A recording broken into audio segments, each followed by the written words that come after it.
কিশোরগঞ্জে ইসরায়েলের পণ্য নিষিদ্ধের দাবিতে সমাবেশ ও বিক্ষোভ মিছিল হয়েছে। শুক্রবার বিকেলে উপজেলা ও পৌর বিএনপির আয়োজনে এই কর্মসূচি পালন করা হয়।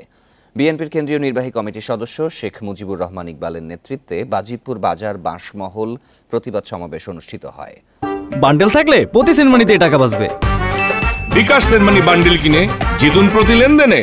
সমাবেশে বক্তারা বলেন, ইসরায়েলিরা নৃশংসভাবে ফিলিস্তিনিদের ওপর গণহত্যা চালাচ্ছে, অথচ দেশের বাজারে ইসরায়েলি পণ্যে সয়লাভ হয়ে গেছে। সমাবেশে উপজেলা বিএনপি ও সহযোগী সংগঠনের নেতাকর্মীরা অংশ নেয়।